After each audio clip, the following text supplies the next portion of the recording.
Hello and welcome to the show. We start this week's FailRace episode with Speeder Brad on GTA 5 going for a front flip in a minivan.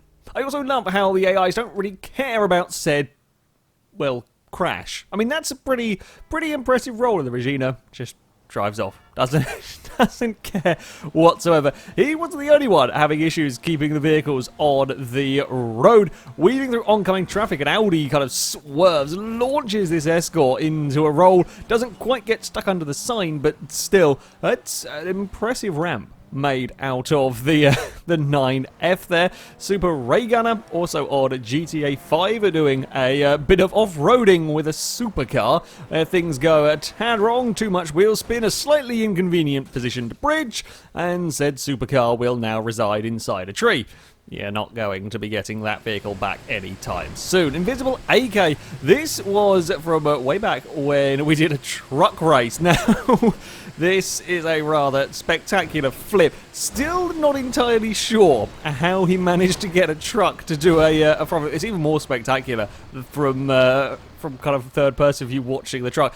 I guess the front had just gone down far enough. You can't see it because the trailer's in the way, and it just clips the floor, and it is a really rather impressive faceplant for the truck. Warrior Oni on a GTA 4 is driving, rather sensibly. However, turns a little bit too far down, clips a curb, and that's all it takes. Not going very fast, and that's not exactly the biggest of curbs, but it is enough to send the car for a tumble. Does just about get away with landing it as well. And Tesla on Watch Dogs has managed to get a sign stuck on his bike. Now, I'm not entirely sure how he has managed to get it stuck on the bike, but it is really very, very stuck. No matter what you do, you can't shake the sign off of the bike. He's so busy trying to get said sign off of the bike, though, that it is a little bit of a problem, as he's still wiggling, still staying on there. However, a lamppost, well, that will kind of do the trick.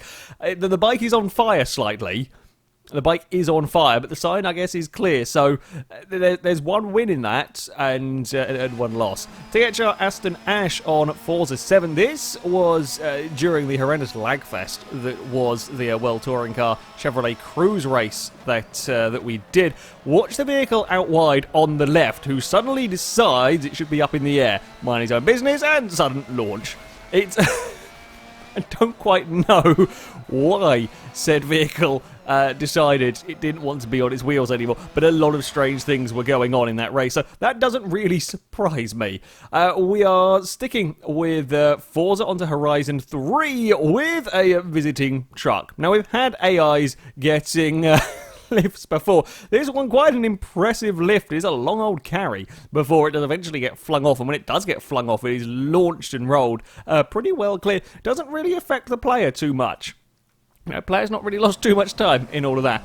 Adamant Agron on Need for Speed Payback is trying to outrun the police, as you do. But it isn't the FailRace Police Department that are making a nuisance of themselves this time around. Apparently the curb coming into this tunnel is more than enough to launch the Evo over. That's a big launch. I mean, the curbs, as you see, it drives across them fine further down. Curbs don't normally launch cars like that. Impressive role, nevertheless. Sticking with Need for Speed, a Camaro working its way down a kind of mountain pass, currently leading the way relatively safely in the lead. However, it would be a signpost this time around that would get the better of the Chevy. A lot of speed over a crest, clonks the signpost, that launches the car into the floor, and a couple of tumbles along the way. Tom Nars on Gran Turismo Sport with a very peculiar start. You see, the game never releases auto-drive. For whatever reason, this 6-car race, nobody is released from auto-drive. The car that you see going skating off up the inside, that's just AI-controlled vehicles. The AI don't quite know what to do at this particular moment in time. They're no longer kind of swerving and warming up the tyres, but they are not yeah, not really doing what they should be as they're coming up towards this next braking zone. Second place is in the wall, fourth place is in the wall. Third almost ends up, well, car's now up into second, almost gets into trouble. The vehicle we're riding on board with then forgets how to circuit, and sure enough, this AI skids off the track. A very, very peculiar one indeed, with everybody just still stuck with AI control. That Mudkip on Wreckfest with a Beetle mod that is a little bit too top heavy. just a smidge too top heavy. A good wheelie off of the bonnet of a secondary Beetle in all of that. Yeah, hard corner in a car like that did not quite end so well. I also love having the person strapped to the roof as a roof ornament. I think that should be in more games, quite frankly. Black and Red 81 on War Thunder leaves a little bit too late to make it around a corner. That's a rock face that you are not going to be able to, well, deal with particularly well. Not a massive amount of speed required to turn the tank over, but once it's kind of up on its side, then, yeah, it's quite... quite the predicament. Now, he is trying to call for help, and sure enough, an ally comes along to give him some assistance. There's tow ropes in this game, so he's trying to right the stricken tank. First attempt, it very, very nearly works. It ends up dragging it along the floor on its side, not quite all the way over, and apparently gravity is going to win in this particular fight. Tank goes for a bit of a bump. I think it's changing the position that it is hooking the tow rope to. Eventually, takes a bit of effort, but eventually, with some teamwork, the tank is righted. I think I got shot immediately after being righted, but there we go. Good bit of teamwork to rescue the stricken tank.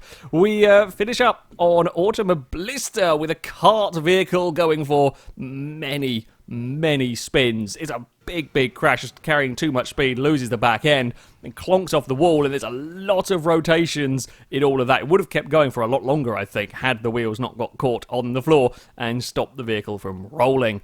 That, though, is going to be it for this episode. As ever, if you have clips you'd like to submit to the series, you can via our forums. There'll be a link in the description. At the very top of the page is the FailRace clip submission section, and in there you can find all the rules and how to submit them. However, that's going to be it from me. Thank you very much for watching, and until next time, goodbye.